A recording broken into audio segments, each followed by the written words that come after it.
Hello, this is Justin. I'm going to show you some piece of history that a lot of people will probably not be able to get to as easily as the Schoellkopf Power Station historic site, the number 3 power station, which has its elevator right there. That's the top of it, and it pokes out from the side of the gorge there. People can take that elevator throughout most of the year, from April through November, for free, to see the ruins of that massive hydroelectric power plant station. But what a lot of people can't usually see is this. This right here is the northernmost water discharge unit of Schoellkopf Power Station number 2. This was the second of 3 power stations that the Schoellkopf family and their investors constructed in the early 1880s, and operated from that period until 1913 or so, and it was shut down in favor of the number 3 station that I just mentioned, the one you can visit today much more easily than this. This whole thing right here are the ruins of it. This right here, just to show you right off, is a big chunk of what used to be up here. This is some of the wall that came out. These walls would come out to sort of protect the discharge unit from a lot of the winter ice that would come up this far. Remember, the Niagara River had a higher water level back then, and this was meant to protect this outlet. So here we have some pinnings right here, and wooden pinnings right there to help keep the rock back. You can see the nuts right here that they used are still here. And that's the Niagara River right there. That's the Rainbow Bridge over there, just south of here. And that's Canada on the other side. And then we pan over to what is the only significant remnant of the station. So here we have the opening of it, and I'm going to show you here a photo of what this station used to look like.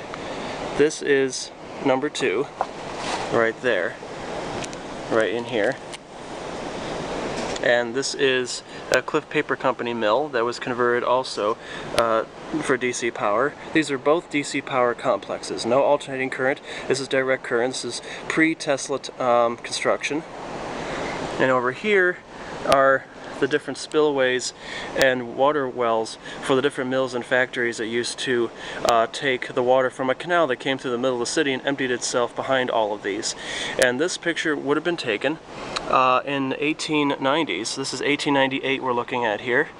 The Rainbow Bridge is off the picture over here, way over there more. And we are basically right here on this picture.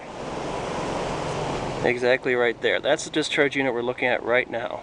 The other 2 are essentially buried up, and I'm not quite sure about this here. I think a lot of this is essentially buried up as well. Very little of that remains, but this discharge unit is what we're seeing right there. On this half right here, in later years, this is where Schoellkopf 3 letter B and letter C stations would be, and that station would be, of course, this one in later years. So this is to the north of where we are now, and that's the elevator that is still there. The whole elevator shaft you can take right to the bottom and see the ruins during the seasonal times of the year. This is also where the May the Mist puts their boats these days for boat storage. But back then it was one of the world's first and largest hydroelectric power stations, but this station, when built, ran with alternating current right from the beginning. And that station operated until the early 1960s and the mid-1950s respectively, because there was a big rock slide in this area in the 1950s, partially due to all the use and abuse that this area went through at this time in the 1890s, for example. So that's what this whole picture shows you,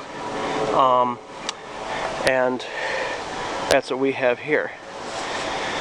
Now, this discharge unit had a great deal of water coming out of it. Thousands of gallons per second, of course, were coming out, and they came out from under these right here.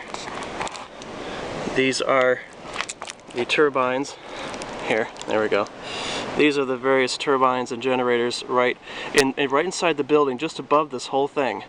that's what was operating here. This produced enough electricity for the various mills and factories and a few streets in the city of Niagara Falls, but that was about it. That's all it could do. This picture was probably taken also in the late 1890s, and this right here is the whole station and the Cliff Paper Company right to the south of it, and that there is the right to the left of this picture is the Schoellkopf Station 3A under construction there. You could even see the penstock pipes that are being laid down and being covered up by that massive stone, a hand-laid stone retaining wall that's still there today. And that's the Aluminum Company of America right there, Alcoa. That's their second facility, having just been finished up there. Yeah, and that's Station 3A's building down there. So, you know, on this picture, then, we are here at the far end of this complex. And that is, again, what you're seeing here at this discharge chamber. You could see the incredible work, the brickwork, the stonework is really phenomenal right here. You could see how these were cut. I mean, look at this stone here. You could see how finely this was cut. And this is local Queenston sandstone, or mid-range sandstone, about midway down the gorge. That's where this comes from. Probably from a couple, and then there's other stones from other local quarries that would have been brought in too. That's the north wall right here. This is some of the arch. All the brickwork fell away from here, but you can see where it used to be married to the stone, and the mortar work behind it was extraordinary. You see some remnants of the brickwork right here, then going all the way down, way down, and you can see the arch coming in. You can see what brick does remain here. 3 whole layers of brick, locally made brick, and the keystone right here is right there. Now this keystone is made up of bricks too, but they're specially made to go together in a very special way to provide for the keystone. And this brickwork, like the rest of the stonework, goes way down beneath all this modern debris here. And the actual floor of this is probably a good 3 feet or so further down than here. And that's the actual floor. This is all dirt and silt and whatever from the last time it operated, and whatever else has flooded into it in the meantime on and off over the years. This is the ceiling of it, right like that. The condition of this place tells me, and it should tell you, not to go into this. This is kind of unsafe, so I would rather you not. But you can see the beautiful blocks, and these beautifully cut blocks, I should say, that line along the sides. The mortar work is very fine and well done. It, even though this is just a water discharge unit, nothing else. You know, so just drainage after the fact. The stonework is still extremely impressive, and the work that was done here, without the sort of tools we have now, is remarkable. Look at the smoothness of this mortar work. Look at how it really is just smoothed up right up against the side there. Really extraordinary stuff. This is where one of the wooden pinnings used to be, and you can still see a part of the old wood right there, still being held in place by that nut.